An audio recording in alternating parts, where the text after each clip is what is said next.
Our topic for this week is how we measure distances in space. Basically, we do this by building up a distance ladder. What do I mean by this? Well, we've already talked about how we need to know how big an AU is in order to use stellar parallax. So we have this first step, which is determining the distance to Venus. Historically is using the transit of Venus, which I'll come back to. These days is using radar ranging. And then that allows us to determine the distance from the Sun to the Earth, which we can then use as our baseline to get stellar parallax measurements, which will give us distances out to a few hundred parsecs. Once we've got that far, there are quite a lot of stars within a few hundred parsecs of the Earth, and so we can take it a step further. But before we go there, let's just review the transit of Venus and stellar parallax. So here I've got a nice image of, here's the disk of Venus projected onto the surface of the Sun. And how this works is really simple geometry. So the basic idea is that if you're stood at A when Venus goes between us and the Sun, then the place that the spot of Venus will be projected will be down here on the Sun. However, if you're at position B on the Earth, then the spot will be projected up here on the Sun. That means that you can have observers at A and at B, and they can measure the angle between them. They can basically say, oh, I saw it up here, I saw it down here. What's this angle? That's the same as this angle. We know this distance because we know how far away A is from B, and so we can calculate the distance to Venus. And once we've got the distance to Venus when it's between us and the Sun, we can work out all the other distances using Kepler's configuration of the solar system. In actual fact, you don't do it quite like that. So here I've got a picture of the Earth, and you've got people stood in Spain and probably in the Canary Islands, and they're looking at the transit of Venus. And what they actually do is time it, because if you're stood in the southernmost part, you'll see it slightly further up, and so you'll have this time it takes to transit, and it will take longer to transit because it's at a higher latitude on the Sun than the people in Spain, who will see it taking a shorter transit. But the difference in time will also give you this angle, and so that allows you to measure it in a much more easily measurable way than trying to measure the angle. As I said, what we actually do these days is we can bounce radar off of Venus and time how long it takes to come back, and that gives us the distance to Venus, and again we can work out the distance to the Sun from the Earth.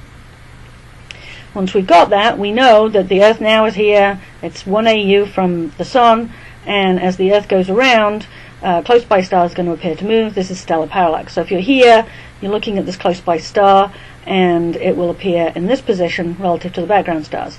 In 6 months' time, you're looking in a slightly different direction, and it will appear to be here relative to the background stars. And it is this change in angle, actually half the angle, that we use in simple trigonometry to determine, since we know this distance and we know this angle, we can work out how far away it is. And that is stellar parallax.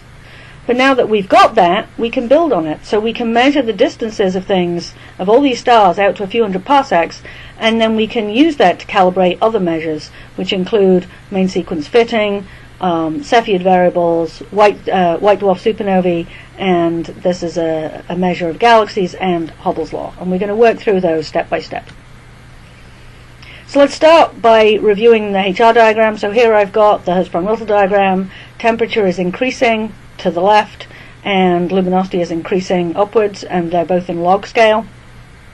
And if we just take the stars that are within a few hundred parsecs that we've measured with parallax, then we know what their absolute brightness is. We know their luminosity because we can measure their absolute magnitude.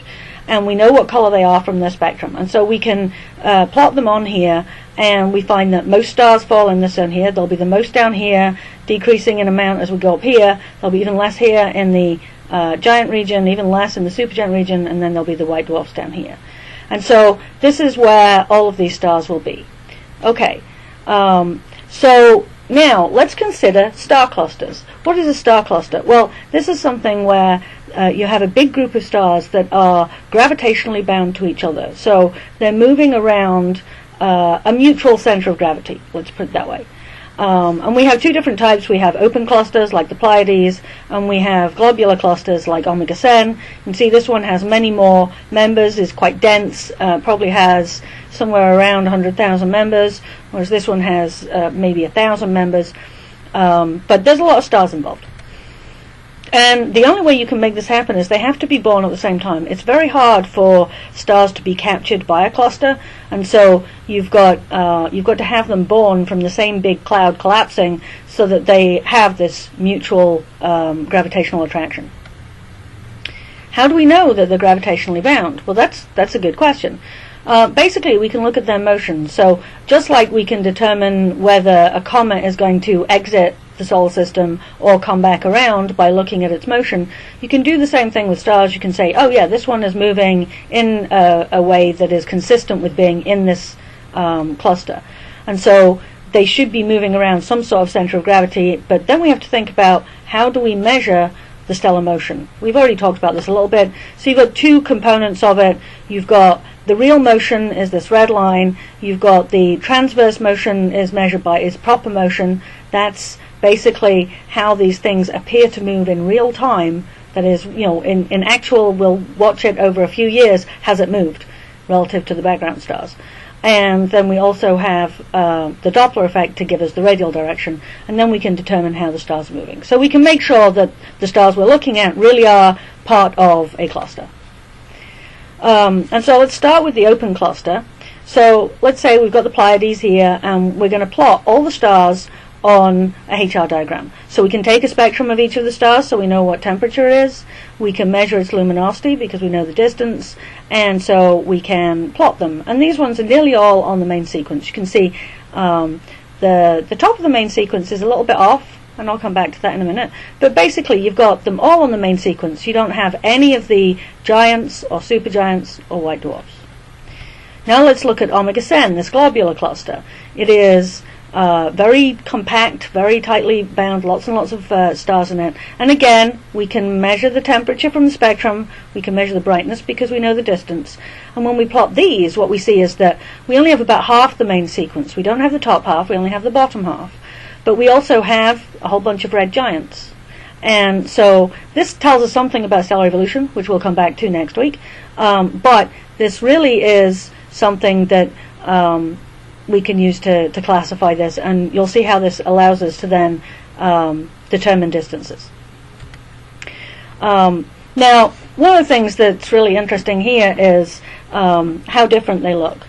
And what I can tell you is that this one is young. So basically everything starts off over here when it's a protostar, and it comes down to the main sequence. And then eventually they evolve off and come back over here to become red giants or supergiants. In the case of the Pleiades, nearly everything's on the main sequence, so there hasn't been time even for these very hot stars to evolve off. These ones are just starting to evolve and go in that direction. Whereas when we go to Omega Cen down here, it's old, because these stars up here, beyond about the F-type, have already evolved over here, and so those ones have already evolved, these ones are still evolving. Okay? So we've got no red giants in the young ones, and we have lots of red giants in the old ones. This actually helps us understand evolution in terms of where red giants come in the sequence of things. So main sequence stars evolve into red giants. But it also helps us understanding that the low luminosity stars take longer to evolve because the high mass stars have already gone over here, but the low mass stars are still around. And we already talked about this, how this makes sense in terms of luminosity versus mass. Okay, so here I have another cluster called the Hyades, and here you can see, here's the main sequence. We've got a few white dwarfs and a few red giants, but not as many as we saw in Omega Cen, so it must be older than the Pleiades, because the Pleiades hadn't lost these things up here yet. These are the ones that are now over here in the red giant phase. But we haven't got all of these ones missing yet, and so it must be younger than Omega Cen.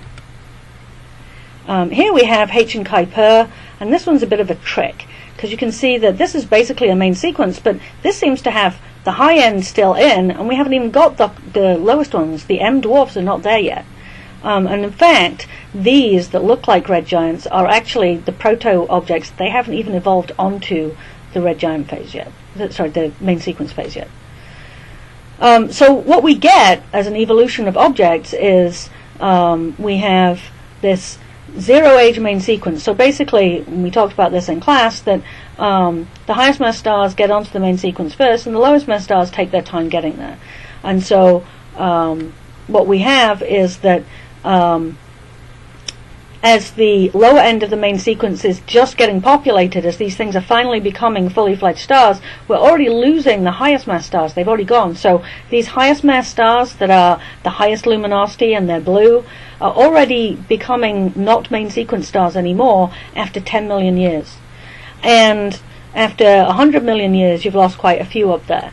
And after 1 billion years, you have already lost all of these top ones, and you've got quite a population here, and you've already started to have a population of white dwarfs down here.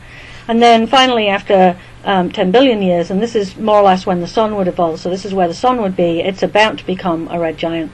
But you've lost all of these stars here, they're either in the red giant phase, or they've already become white dwarfs.